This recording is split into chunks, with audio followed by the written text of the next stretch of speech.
অন্যদিকে শহীদ ক্ষুদিরামের প্রয়াণ দিবসে বাংলা অস্মিতায় শান মুখ্যমন্ত্রী। সম্প্রতি হিন্দি ছবিতে ক্ষুদিরামকে পাঞ্জাবি হিসেবে দেখানো হয়েছে। বিপ্লবী ক্ষুদিরামকে ধরেও টানটানি করবে ভাষা সন্ত্রাসীরা, নাম না করে বিজেপিকে নিশানা মমতার। ক্ষুদিরামের প্রয়াণ দিবস এবং ক্ষুদিরামের প্রয়াণ দিবসে বাংলা অস্মিতায় শান মমতার। সম্প্রতি হিন্দি ছবিতে ক্ষুদিরাম বসুকে পাঞ্জাবি হিসেবে দেখানো হয়েছে। ক্ষুদিরামকে ধরেও টানাটানি করবে ভাষা সন্ত্রাসীরা, নাম না করে বিজেপির দিকে নিশানা মমতার।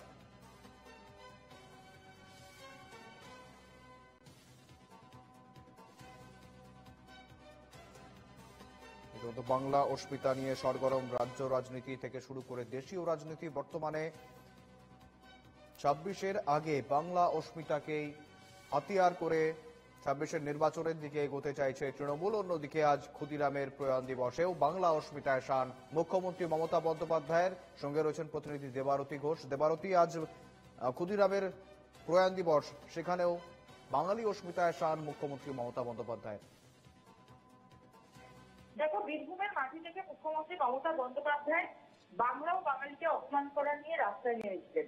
এবং বীরভূমের মাটি যেটি শান্তিনিকেতনে বোলপুরে রবীন্দ্রনাথের মাটি, এবং কোথাও গিয়ে এই যে প্রত্যেক মনীষী তাদের জন্ম মৃত্যুদিনে কোথাও গিয়ে এই বাঙালি অস্মিতাকে শান দিচ্ছেন মুখ্যমন্ত্রী মমতা বন্দ্যোপাধ্যায় তথা তৃণমূল সুপ্রিমো। এবং তিনি আজকে কিন্তু সরাসরি অভিযোগ করেছেন যে একটি হিন্দি সিনেমাতে ক্ষুদিরাম বসু তাকে পাঞ্জাবের ছেলে হিসেবে দেখানো হয়েছে, যেখানে শুধুমাত্র বাঙালি হিসেবেই নয়, যেখানে একজন বাঙালি স্বাধীনতা সংগ্রামী দেশের স্বাধীনতার কাজে এগিয়ে এসেছিলেন তাকে শুধু ছোট করা হয়নি, একই সঙ্গে তার যে জন্ম বৃত্তান্ত থেকে শুরু করে তার যে বেড়ে ওঠা সেটাকে যেমন একদিকে অসম্মান করা হয়েছে, অপরদিকে কিন্তু বাঙালিকে অর্থাৎ বাঙালির যে স্বাধীনতা সংগ্রামী অংশগ্রহণ করা, স্বাধীনতার আন্দোলনে অংশগ্রহণ করা, এই সমস্ত কিছুকে ছোট করা হয়েছে। এবং কার্যত রক্ষহীন ভাষায় মুখ্যমন্ত্রী মমতা বন্দ্যোপাধ্যায় তার যে এক্স হ্যান্ডেল করতে কিন্তু এটাকে যথেষ্ট নিন্দা করেছেন।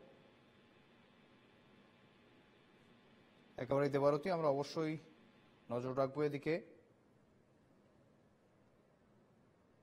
সঙ্গে রয়েছেন বিজেপি নেতা রাহুল সিনহা। রাহুল বাবু, এনকেটিভি বাংলার পর্দায় আপনাকে স্বাগত। আজ ক্ষুদিরামের প্রয়াণ দিবস, সেখানেও বাঙালি অস্মিতায় শান মুখ্যমন্ত্রী মমতা বন্দ্যোপাধ্যায়। তার পাশাপাশি তার যে দাবি ক্ষুদিরাম বসুকে কোনো একটি হিন্দি সিনেমায় পাঞ্জাবি হিসেবে দেখানো হয়েছে, তার যে কারণ সেদিকে তিনি রীতিমতো বলছেন যে ভাষা সন্ত্রাসীরা ক্ষুদিরাম বসুকেও ছাড়বেন না। কাদের দিকে নিশানা করলেন মমতা?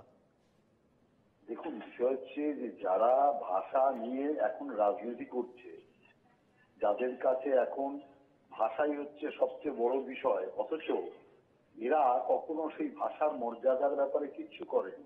যারা শিক্ষাপদ বিক্রি করেছে তাদের মুখে ভাষার কথা মানায় না, কারণ এই বাংলার যে সম্মান সেটা বাংলার ভাষা, সংস্কৃতি এবং শিক্ষায় ছিল। আর মমতা ব্যানার্জি কি করলো?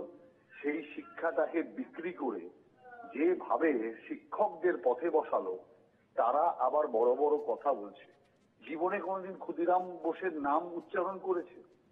ক্ষুদিরাম বোসের ইতিহাস যদি জিজ্ঞাসা করেন, দুম করে বলতে পারবে না।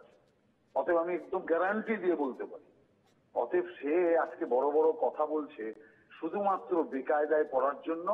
এখন মনি ঋষিদের স্মরণ করতে হচ্ছে, এখন ক্ষুদিরামকে নিয়েও রাজনীতি করতে হচ্ছে। এটা দুর্ভাগ্য। একেবারেই। ধন্যবাদ রাহুল বাবু।